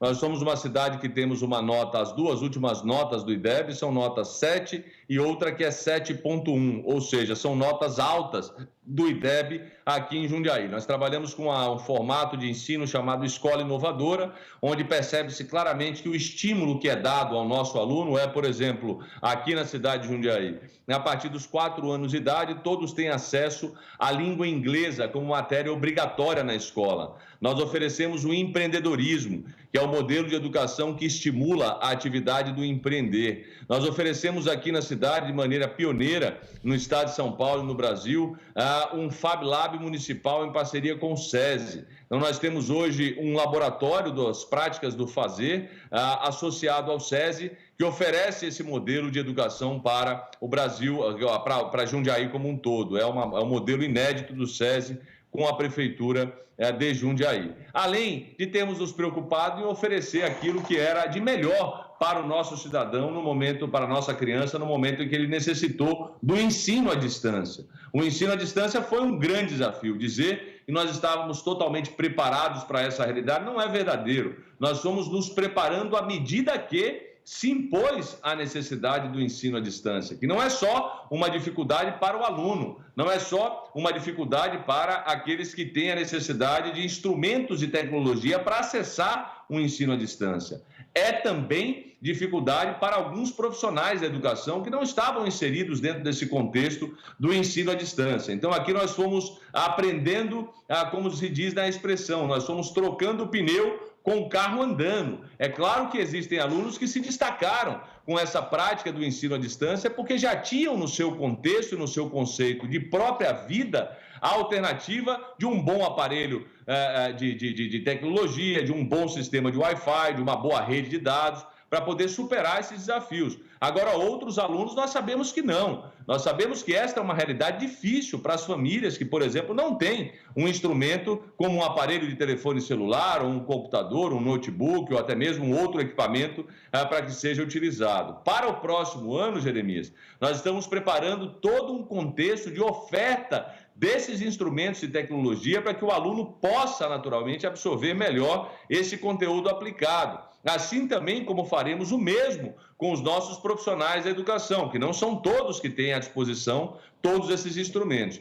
Nós estamos ainda diante de uma realidade em que todos estamos aprendendo. A realidade que eu vejo para o ensino no próximo ano é uma realidade do ensino híbrido, a mescla do ensino presencial com o ensino à distância. Não vejo uma outra alternativa em se pensando já fevereiro, que será daqui a 90 dias, o mês de fevereiro. Eu já não vejo mais condições de nós enfrentarmos um modelo presencial exclusivo. O modelo será híbrido. E nós vamos até lá montando consistentemente esse modelo de oferta da educação para que as nossas crianças possam, além de preservar a própria vida, a própria saúde, também preservar a saúde dos profissionais da educação, também não deixar tão distante o aprendizado. Nós precisamos ainda melhorar e avançar nessa área do aprendizado, especialmente no modelo de ensino à distância que nós estamos vivenciando nesse instante e nós vivenciaremos de modo híbrido também no próximo ano. O Jornal da Rede Alesp conversou com o prefeito reeleito de Jundiaí, Luiz Fernando Machado, pelo PSDB. Muito obrigado pela sua intervenção e os microfones aqui abertos sempre que quiser voltar, prefeito. Muito obrigado, Jeremias, muito obrigado a Lilian também por ter acompanhado essa entrevista, muito obrigado pela oportunidade de voltar aqui à Rádio Alesp. Me permita deixar um cumprimento especial ao nosso presidente Cauê Macris, ao presidente da Assembleia Legislativa do Estado de São Paulo, de quem sou amigo pessoal e tenho uma consideração enorme. Fica aqui um abraço estendido também a todos os outros 93 deputados estaduais da Assembleia Legislativa do Estado de São Paulo, desejando sempre sorte e trabalho profícuo. Quando a Assembleia Legislativa se manifesta, ela se manifesta sempre em benefício de busca da boa articulação pelo Estado de São Paulo, da boa ação em benefício do Estado de São Paulo. Fica aqui o meu agradecimento, o meu abraço especial a todos vocês, um desejo de boa semana e de boa sorte nesses próximos dias e teremos ainda que analisar as consequências desse coronavírus para o Estado de São Paulo, especialmente para a nossa comunidade aqui do interior do Estado. Eu agradeço muito a você, Jeremias, muito a você, Lilian. Muito obrigado, fiquem com Deus e até a próxima. Obrigada, prefeito. Mais uma vez, parabéns pelo mandato, parabéns pela gestão, que continue assim. Isso é um exemplo de um bom governo, uma boa gestão. E o resultado é o quê? Satisfação, uma reeleição. Parabéns. Inclusive o prefeito falou aí da conexão com a Assembleia Legislativa e uma delas são os municípios de interesse turístico, legislação aqui do Parlamento Paulista, e Jundiaí se tornou um município de interesse turístico, então já vou deixar aqui no ar o meu convite para o secretário de Turismo de Jundiaí para a gente falar desse tema aí na nossa programação mais para frente. Agora a gente vai para outras cidades, né, Lilian?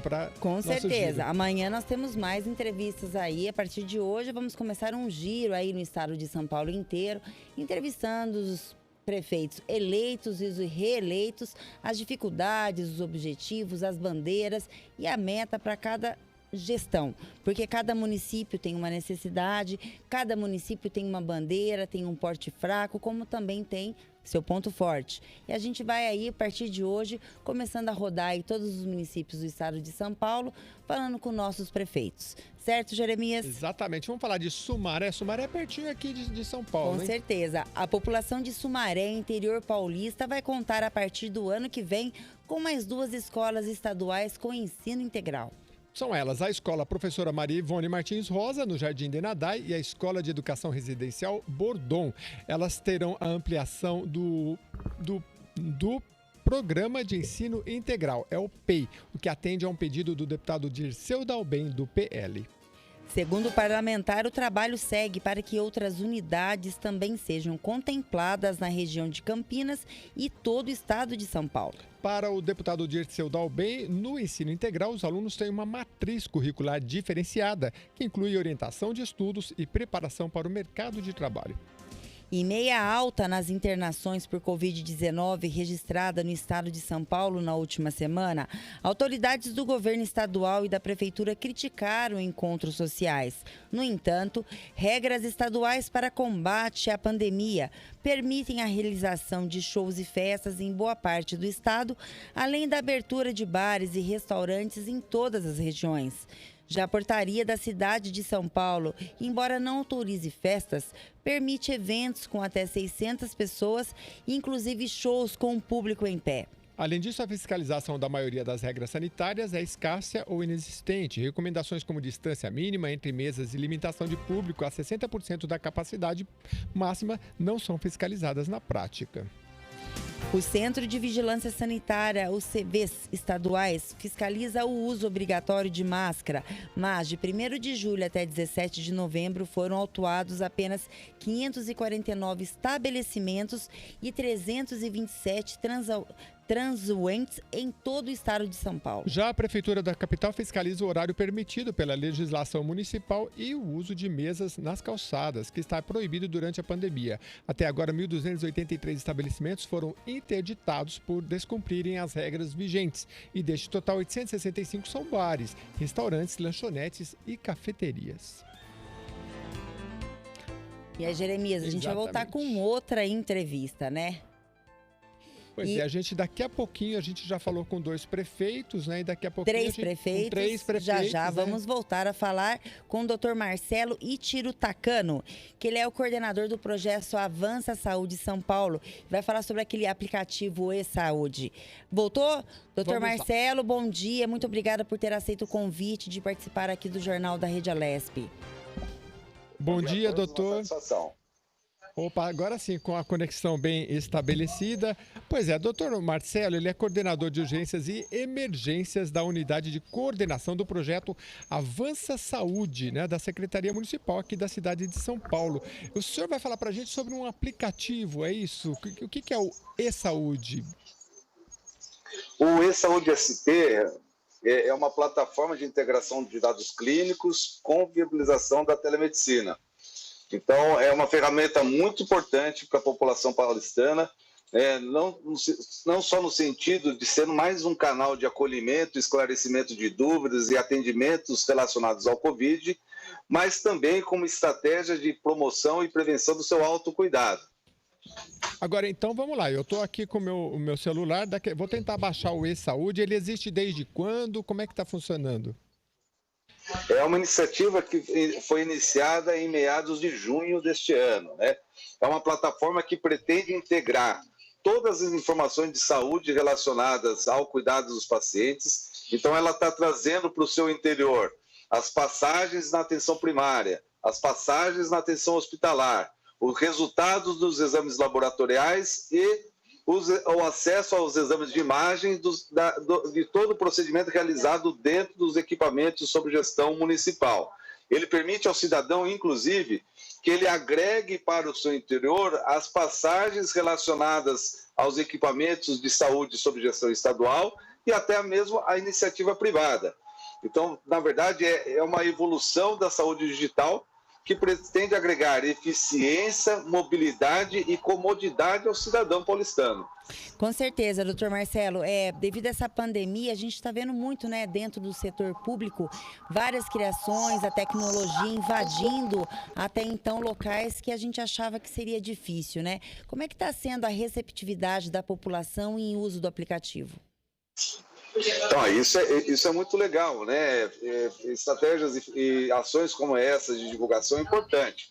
Até esse mês de novembro, nós já tivemos mais de 300 mil acessos à plataforma. Além de todos aqueles usuários que tiveram suas passagens dentro do Sistema Único de Saúde, né? Que totalizaram em torno de 25 mil cartão nacionais SUS introduzidos dentro da plataforma. A plataforma já teve o cadastro ativo de aproximadamente 75 mil usuários. São 75 mil cidadãos que já têm o acesso às suas informações de saúde dentro da mão, ele podendo levar a qualquer que seja o estabelecimento de saúde. É a participação ativa do usuário naquilo que é mais importante, que é o seu bem-estar. Agora, Marcelo, eu queria entender, você falou no começo, mas só para entender melhor. Quais são os benefícios para o usuário, quais são os benefícios para a rede pública de atendimento do aplicativo? Então, primeiro que ele pode ter o registro e a portabilidade de tudo que for relacionado à sua saúde. Então, acabou a sacola de exames. Para o paciente ter o acesso, não só para ele, mas para o profissional de saúde que for fazer a sua assistência, ele leva consigo todo o seu histórico. O acesso a essa informação ela vai promover um cuidado mais efetivo e mais racional. Então, o exame não só vai ser pedido com cada vez mais racionalidade, mas ele poderá ser avaliado em tempo oportuno, seja presencialmente, seja pela ferramenta de telemedicina. A segunda ação importante é que a plataforma ela possui ferramentas, instrumentos para que ele consiga monitorar o seu autocuidado. Então, o acompanhamento diário do seu peso, da sua pressão, das medicações em utilização, do registro de alergia, sim ou não, tudo isso está entregue ao profissional, ao usuário, e ele pode participar ativamente desse seu cuidado. Agora, pelo setor público, como é que vocês usam esses dados? Esse paciente aqui, ele não precisa ir para um especialista agora, ele pode ir pelo menos na unidade básica de saúde. Como é que vocês estão usando esses dados do aplicativo? Então vamos dar um exemplo real e oportuno aqui nesse momento de pandemia. Se um cidadão que tiver algum sintoma relacionado ao Covid acessar através da plataforma o @Covid, do outro lado da tela vai ter uma equipe de médicos e enfermeiros capazes de avaliar todos os sinais e sintomas que o paciente apresentar e colocar dentro da plataforma. Além disso, esse profissional de saúde que está cuidando, mesmo à distância do paciente, ele vai ter acesso aos resultados dos exames que esse paciente já realizou dentro da rede, as suas passagens, sabendo qual é a característica desse paciente dentro do Sistema Único de Saúde.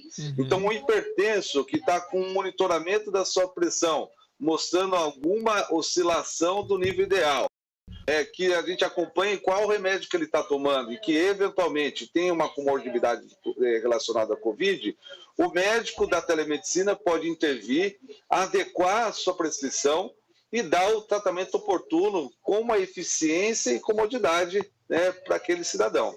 Então, mas ele pode agendar uma consulta, uma teleconsulta, digamos assim, pelo aplicativo ou não?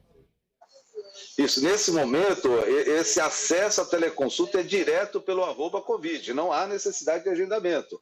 É só acessar, preencher os seus sinais e sintomas relacionados à Covid, que já temos do outro lado da tela uma equipe de médicos e enfermeiros prontas para o atendimento imediato. A evolução da telemedicina do município de São Paulo, ele vai disponibilizar no futuro, numa segunda etapa, as consultas por telemedicina. As consultas por telemedicina, nesse momento, estão sendo realizadas de uma maneira ativa. Ou seja, a equipe da atenção primária identifica aqueles pacientes do grupo de risco e entra em contato com o usuário para fazer essa consulta. Mas aí a gente está falando de dois aplicativos, um é o @Covid e o outro é o eSaúde. Não, é um aplicativo só. É que o eSaúde SP ele oferece não só a integração de dados clínicos, mas não só a teleconsulta, mas também o @Covid. É tentar integrar de uma maneira única, fácil e eficiente, mais esse serviço para a população paulistana aqui do município de São Paulo. Eu gostaria de saber também, Marcelo, eu fiz uma entrevista esses dias sobre telemedicina e eles estavam explicando, os especialistas, como é que que eles estão utilizando inteligência artificial, por exemplo, para dar um exemplo interessante. Você pega, Lilian, o raio-x do pulmão de uma pessoa, se pegar só o meu raio-x e de mais uma pessoa, você faz a análise, tudo bem, tá com Covid, não tá, tem essa doença ou não tá. Quando você pega 5 mil, 10 mil, 1 milhão de raio-x, a inteligência artificial ela vai comparando as imagens e ela chega com muita precisão no diagnóstico. Já chegamos lá, Marcelo, ou isso é um passo mais para frente, a inteligência artificial? Essa verdadeira revolução digital na saúde é algo que está em pleno avanço. Até mesmo dentro do município, do estado, existem prestadores fazendo, né, e aí o principal prestador de imagem aqui do município de São Paulo, ele vem realizando um estudo tomográfico, né, que pode predizer, né, o quantitativo de pacientes relacionados ao Covid. Isso é um exemplo, mas com certeza você informatizando, provendo a questão da digitalização, jogando essas informações para serem utilizadas de maneira responsável, né, considerando todos os critérios da Lei Geral de Proteção de Dados, e trazer benefício, não só para a gestão, mas principalmente para o usuário. A gente precisa se instrumentalizar para antecipar os problemas e agir de forma oportuna ao cuidado de saúde. O que mais que o senhor tem de orientação para a população? Eu fico pensando nos nossos velhinhos, Marcelo, como é que faz? Aí o idoso, às vezes, tem... eu fiz o cadastro agora, está dando tudo certinho, está avançando. Mas, às vezes, os velhinhos não enxergam aquelas letrinhas pequenininhas, tem dificuldade. Aí, no caso, um filho, alguma pessoa mais próxima, pode usar também e orientar o idoso? Pode sim, né? Essa é uma situação que é permitida. Mas deixa eu destacar uma questão muito importante. A ação de teleassistência, ela ocorre também paralelo ao cadastro prévio do paciente no e-Saúde SP. Então, o idoso é um público-alvo que nós temos muito carinho, né? Até porque ele necessita de um cuidado especial. Então, para você ter uma ideia, toda a população idosa que a gente identificou que foi acometida do Covid está recebendo um contato por telemedicina, primeiro pelo telefone, se necessário por vídeo, das nossas equipes da atenção primária, independente se essa população idosa baixou ou não o e-Saúde SP, porque o benefício está justamente na integração dos dados clínicos e entregar também aos profissionais da rede uma ferramenta de apoio ao segmento da população. É ter a certeza que a tela não está distanciando o usuário do seu cuidado, e sim aproximando. Eventuais dificuldades de acesso, né, com os aparelhos eletrônicos, elas podem e devem ser dissipadas através da ação ativa da municipalidade em relação ao seu cuidado. Muito bem. Eu estou aqui no aplicativo, achei bastante interessante, consegui cadastrar durante a nossa entrevista aqui, coloquei meu CPF, dados pessoais, Minha Saúde, que tem um coraçãozinho bem legal aqui, unidades de saúde, histórico, meus exames, então a partir do momento que eu começar a fazer daqui para frente, então os exames que eu fizer no SUS, na capital paulista, vão ficar aqui no aplicativo, é isso? Os exames que você eventualmente já tenha realizado no SUS, ele automaticamente estará integrado na sua plataforma e você terá acesso tão logo completar o seu cadastro, né? A gente precisa, por conta da Lei Geral de Proteção de Dados, fazer uma vinculação do cadastro forte para que você consiga ter um acesso responsável às informações geradas para você.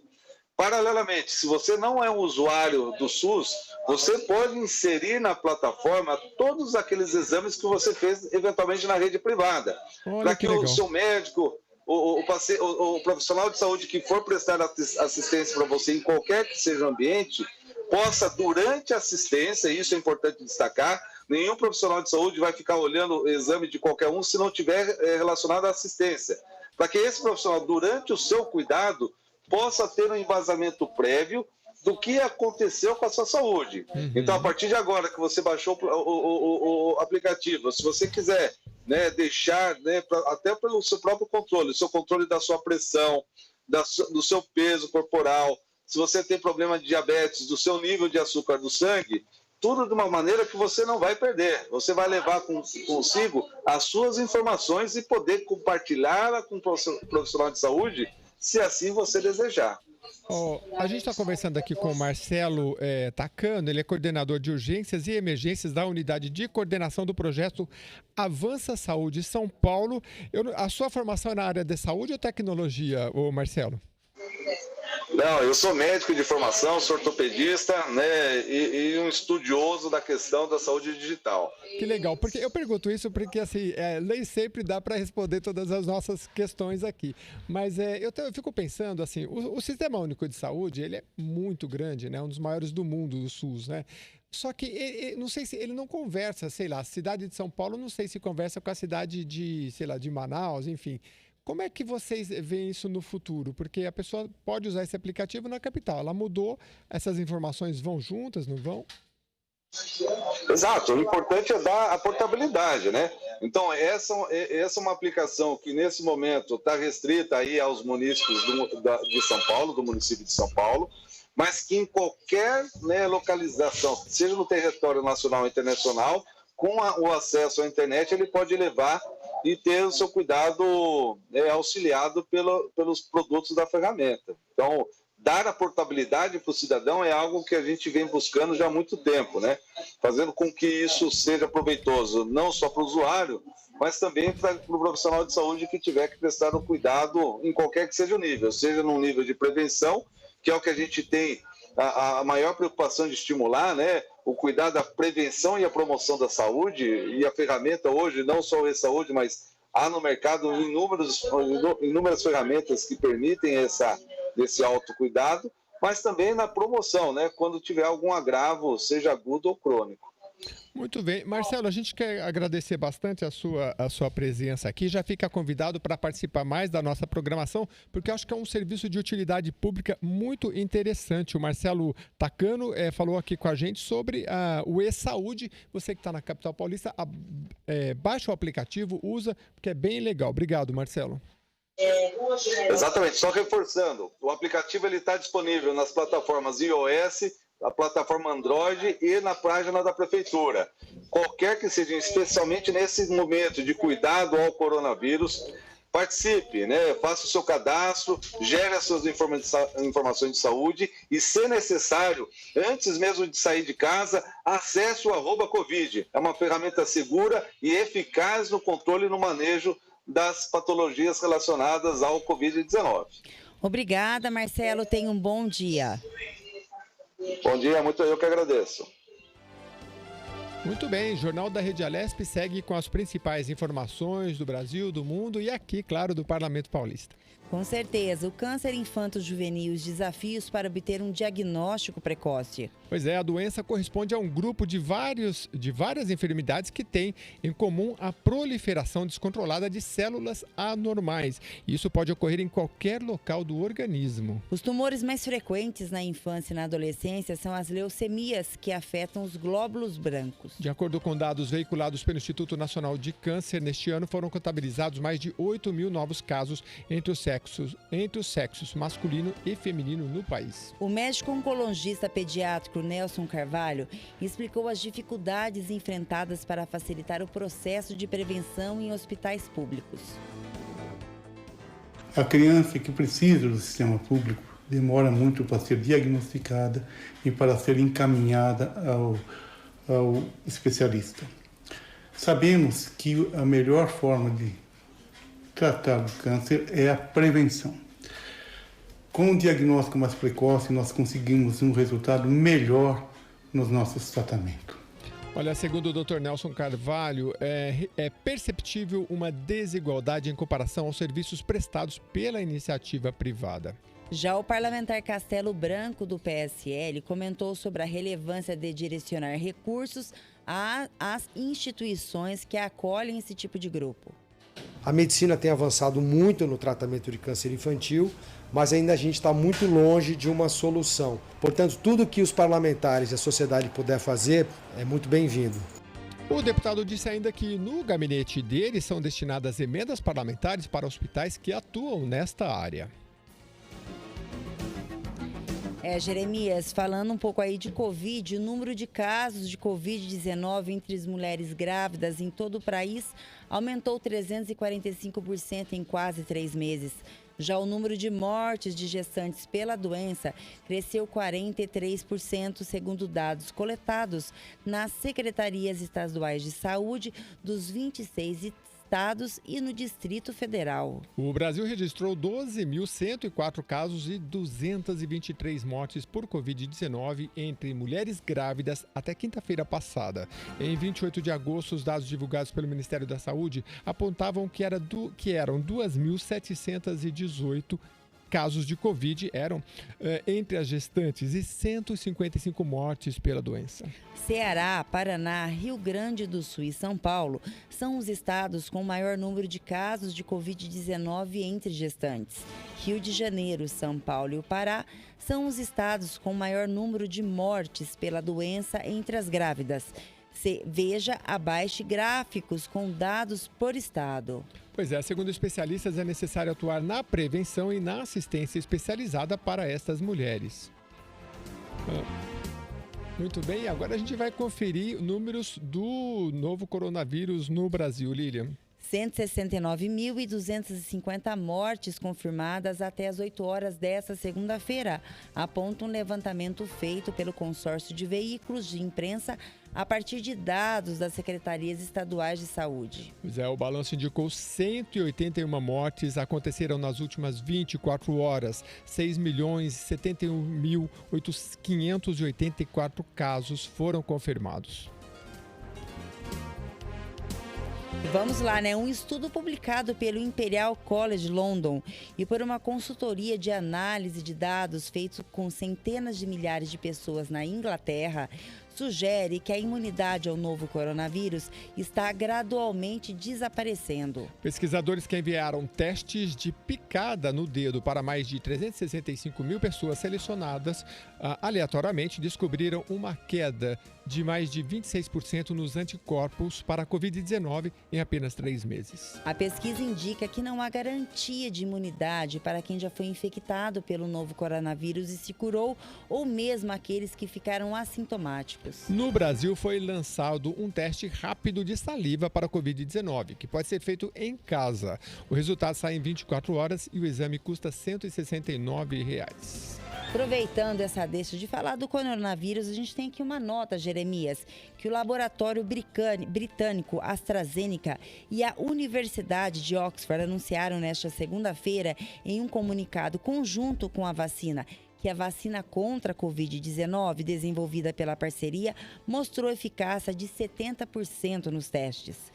Segundo o comunicado à imprensa, a eficácia e segurança dessa vacina confirmam que será muito efetiva contra a Covid-19 e que terá um impacto imediato nessa emergência de saúde pública. A vacina com testes clínicos em vários países, incluindo Reino Unido e Brasil, apresenta uma eficácia muito menor que a de quase 95% anunciada para as vacinas desenvolvidas pelos laboratórios Pfizer, BioNTech e Moderna. Mas a vacina da AstraZeneca utiliza uma tecnologia mais tradicional que a das concorrentes, o que a torna menos cara e mais fácil de armazenar, pois não precisa ser armazenada a uma temperatura muito baixa. Pois esse é um complicador que tem sido discutido porque a vacina que tem que ser transportada numa temperatura baixa é um complicador, né? Mas teremos que aguardar aí para ver as decisões, principalmente da agência de vigilância. Com certeza, mas é feita uma nova logística, né? A logística é diferente dependendo da temperatura que ela é transportada aí para outros locais. E vamos conferir agora o destaque que marcou esse primeiro bloco do Jornal da Rede Alesp. Voltou na sexta-feira e vai até o próximo dia 27 o horário eleitoral gratuito do segundo turno das eleições municipais nas emissoras de rádio e TV. Haverá transmissão para 57 municípios com mais de 200 mil eleitores, onde não houver definição do prefeito, onde não houve, a definição do prefeito no último domingo, dia 15. Desta vez, os 2 blocos fixos para a propaganda eleitoral de 10 minutos cada serão divididos igualmente entre os candidatos ao cargo de prefeito. No rádio, a propaganda é das 7 da manhã às 7h10 da manhã e do meio-dia ao meio-dia e 10. Na TV, o horário eleitoral é da 1 da tarde até a 1h10 e das 8h30 da noite às 8h40 da noite. E o Jornal da Rede Alesp, informando tudo sobre o Legislativo Paulista, vai para um rápido intervalo. A gente volta já já. Fique por aí.